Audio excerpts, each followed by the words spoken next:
अस्सलाम वालेकुम। तो आज का हमारा टॉपिक है एक्सरसाइज 3.3 का क्वेश्चन नंबर 8। क्वेश्चन क्या कह रहा है कि ए बी और सी आर यूनिट वेक्टर्स।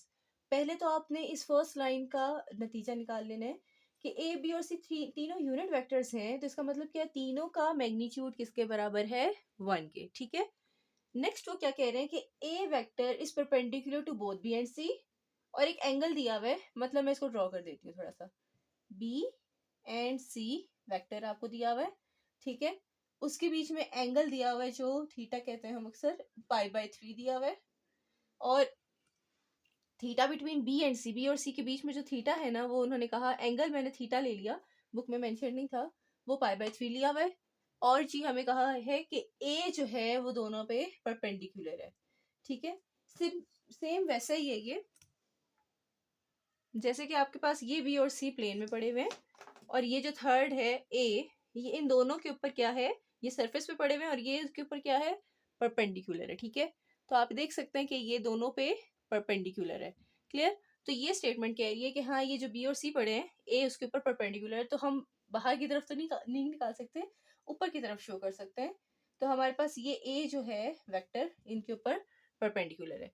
एक और चीज हमने क्रॉस प्रोडक्ट में पढ़ी थी बच्चे, कि जब भी आपके पास बी और सी का क्रॉस प्रोडक्ट लेते हैं, जो हम थंब रूल से भी कहते थे, बी एंड सी का जो क्रॉस प्रोडक्ट लेते हैं, वो क्रॉस प्रोडक्ट भी इसके ऊपर क्या होता है, परपेंडिकुलर। मतलब बी और सी का क्रॉस प्रोडक्ट भी बी एंड सी पे क्या होता है, परपेंडिकुलर। ये चीज हम पढ़ चुके हैं क्वेश्चन नंबर 2 में, ठीक है, कि A cross B perpendicular to both A and B होता है, ठीक है। सो हमारा ये जो बी क्रॉस सी वाला वेक्टर है, ये भी बी और सी पे परपेंडिकुलर होता है। अब आप देख सकते हैं कि बी क्रॉस सी भी इसके ऊपर परपेंडिकुलर, ए भी इसके ऊपर परपेंडिकुलर, तो दोनों पैरेलल है ना। और पैरेलल के लिए हम क्या करते थे, अगर ए और बी दो पैरेलल वेक्टर्स है, ये पैरेलल वाला केस ना, क्रॉस प्रोडक्ट हो डॉट प्रोडक्ट हो, आम वेक्टर्स में ही ये होल्ड करती है कंडीशन, ठीक है, हमेशा ही होल्ड करती है। तो अगर दो वेक्टर पैरेलल हो तो एक वेक्टर दूसरे के लेमडा टाइम्स के बराबर होता है। सो एज हम कहेंगे, B cross C is perpendicular to both B and C, and A is also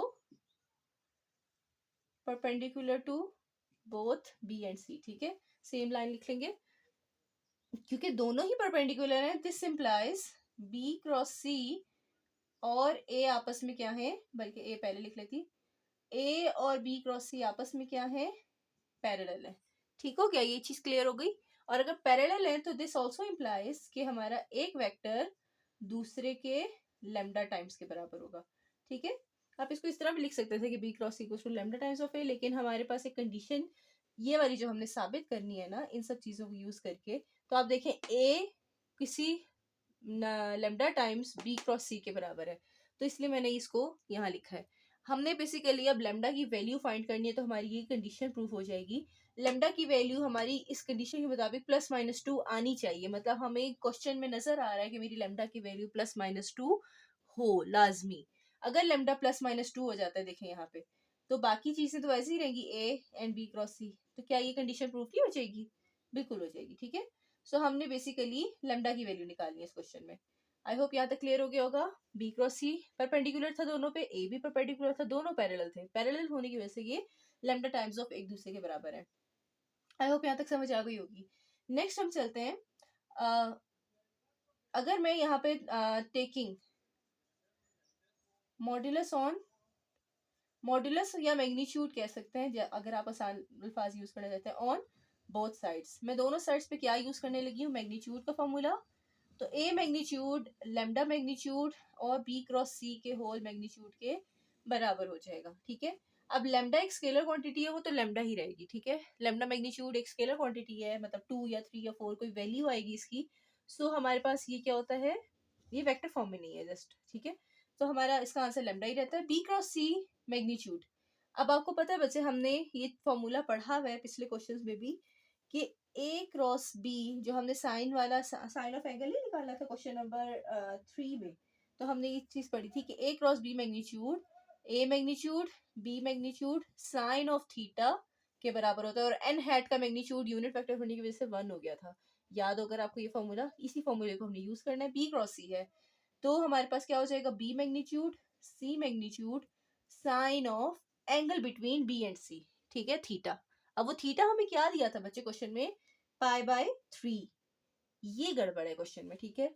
इस पाई बाय 3 की जगह आपने लिखना है पाई बाय 6।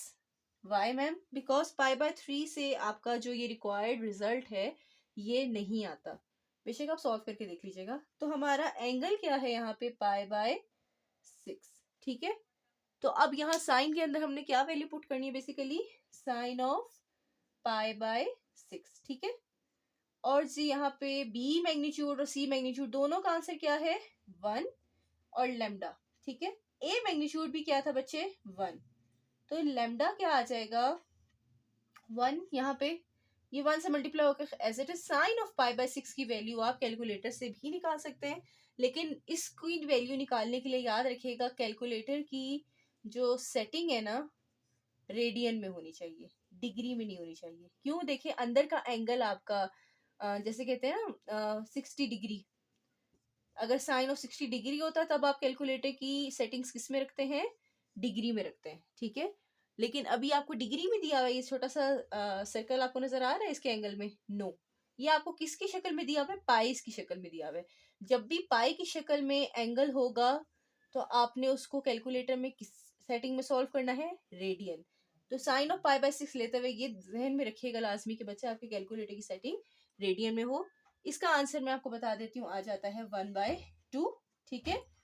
तो हमारे पास लेमडा की वैल्यू क्या आ जाएगी, सॉरी इसकी लेमडा को ना फिलहाल मॉडुलस रखो बच्चे आप, क्योंकि ये हमारा बाद में रिजल्ट में काम आएगा। वैसे तो मॉडुलस की वैल्यू हमेशा पॉजिटिव होती है, लेकिन फिर भी चले, 2 उधर जाएगा तो 2 मल्टीप्लाई बाय 1 हो जाएगा। लेमडा की वैल्यू क्या आ रही है, 2।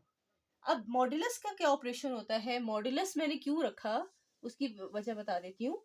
मॉडुलस ये कहता है बच्चे, एक्स का मॉडुलस है सपोज, तो इसके अंदर चाहे पॉजिटिव एक्स की वैल्यू हो, आंसर हमेशा वो पॉजिटिव आंसर देगा। मॉडुलस की प्रॉपर्टी है कि जब भी कोई चीज मॉडुलस से गुजरेगी तो जो आंसर आएगा वो हमेशा पॉजिटिव होगा। सपोज करें यहाँ पे मेरे पास अगर 2 का मॉडुलस है सपोज करें, ठीक है, तो अब भी आंसर प्लस का 2 आएगा। अगर -2 का मॉडुलस है तब भी आंसर आपका प्लस का 2 आएगा, ठीक है।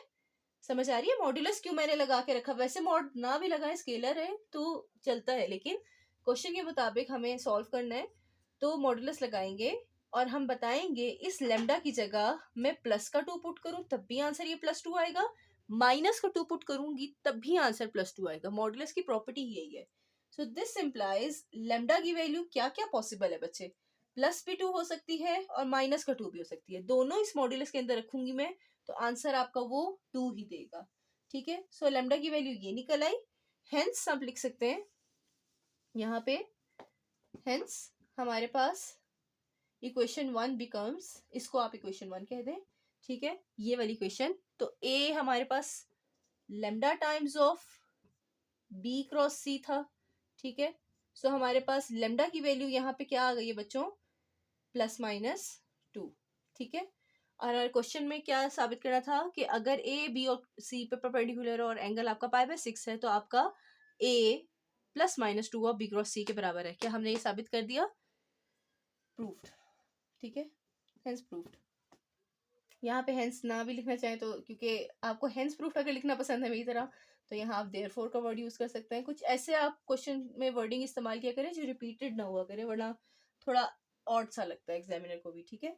सो हमारा रिक्वायर्ड रिजल्ट आ गया, उम्मीद है आपको समझ आई होगी। Let's move toward the question number 8 part 2। तो पार्ट 2 की स्टेटमेंट हमें क्या कह रही है कि प्रूव करें कि अगर a cross b whole square, यही प्रूव करना है, sorry, a cross b whole square इस चीज के बराबर है। तो जो भी चीज आपको ज्यादा कॉम्प्लिकेटेड नजर आ रही होती है उसको पकड़ के सॉल्व करके सिंपल वाली शक्ल में अगर आप प्रूफ कर के बराबर प्रूफ कर दें तो आपका हो जाता है प्रूफ। टेकिंग कहने का मकसद क्या था कि राइट हैंड साइड आप पिक करें जो कॉम्प्लिकेटेड वाली है थोड़ी सी शक्ल के लिहाज से, वरना है नहीं इतनी, तो इसको पिक करें और सॉल्व करें और लेफ्ट हैंड साइड के बराबर अगर आप साबित कर दें तो आपका ये प्रूफ हो जाता है। इसको मैं राइट हैंड साइड को सॉल्व करती हूँ। डिटर्मिनेंट है 2/2 का, मतलब 2 रोज एंड 2 कॉलम्स का डिटर्मिनेंट है। कैसे करते हैं? क्रॉस प्रोडक्ट करते हैं, आपको पता है। तो a डॉट a मल्टीप्लाई हो जाएगा b डॉट b से, माइनस आएगा फॉर्मूले वाला, एक ये चीज हो गई मल्टीप्लाई, ठीक है। ये चीज मल्टीप्लाई होने के बाद माइनस आ गया फॉर्मूले वाला, और फिर इस वाले को मल्टीप्लाई करते हैं, ठीक है। तो a dot b multiply by a dot b, clear. अब a डॉट a आपको पता है a वेक्टर स्क्वायर होता है, और b dot b b vector square के बराबर होता है, ठीक है।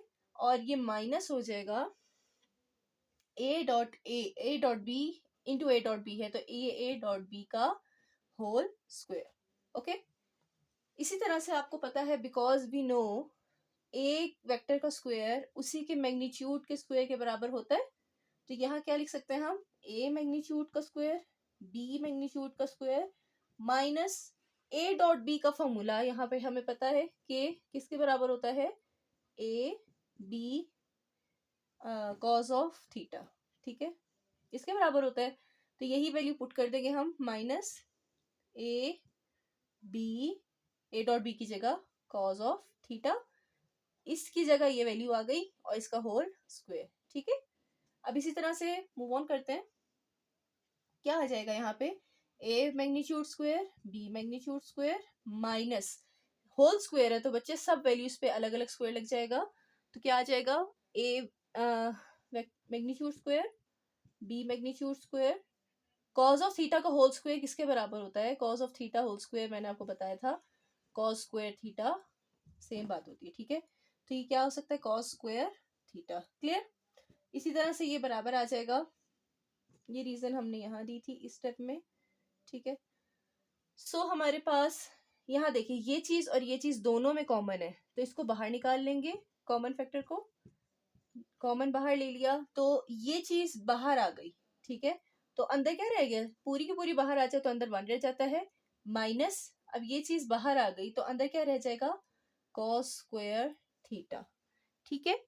अब आपको पता है एक फॉर्मूला कि साइन स्क्वायर थीटा आप पढ़ते आ रहे हैं 9-10 से, and cos square theta equals to 1 होता है।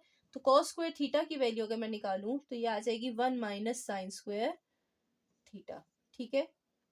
ये चीज होती है, इस चीज को हम यूज करने लगे।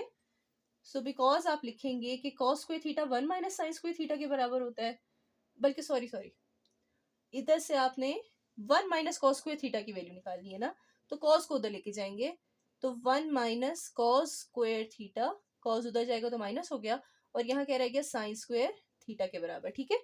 सो हमारे पास इसकी जगह हम क्या पुट कर सकते हैं? साइन स्क्वायर थीटा, ठीक है। तो a magnitude square b magnitude square sine square theta, अब सब के ऊपर स्क्वायर है तो इसका होल स्क्वायर ले सकती हूँ मैं। सो ये a magnitude b magnitude sine of theta, इन सब का होल स्क्वायर, ठीक है। अब ये वाली शक्ल हमें कहीं देखी देखी लग रही है। आपको पता है बच्चे, हमने कई दफा अभी पिछले क्वेश्चन में भी पढ़ा है कि a क्रॉस b आपका a b sine theta n hat के बराबर होता है, ठीक है, एन हैट के बराबर होता है। लेकिन जब आप मॉड्यूलस लेते हैं तो ये एन हैट खत्म हो जाता है, क्योंकि इसका मॉड्यूलस 1 हो जाता है, तो खाली ये चीज रह जाती है। अब A B sine of theta किसके बराबर होता है? ए क्रॉस बी के मैग्नीट्यूड के, ठीक है, ये मॉड्यूलस कह सकते हैं, दोनों सेम बात होती है। तो ए क्रॉस बी होल मैग्नीट्यूड इसकी जगह पे आया, और इसके ऊपर क्या लिखा होता? स्क्वायर, तो इसका भी स्क्वायर। उम्मीद है आपको ये स्टेप समझ आए होगी। Because A magnitude B magnitude sine of theta A cross B के बराबर है, इसकी जगह हमने ए क्रॉस बी की वैल्यू पुट की, इसका होल स्क्वायर था तो इस चीज का भी होल स्क्वायर आ गया। आप गौर करें कि हमने राइट हैंड साइड ली तो लेफ्ट हैंड साइड के बराबर प्रूफ कर दी, equals to left hand side, hence proved. इतना आसान सा क्वेश्चन था। तो उम्मीद है आपको ये क्वेश्चन समझ आया होगा। कोई भी सवाल हो तो जरूर पूछेगा। अभी के लिए अल्लाह हाफिज।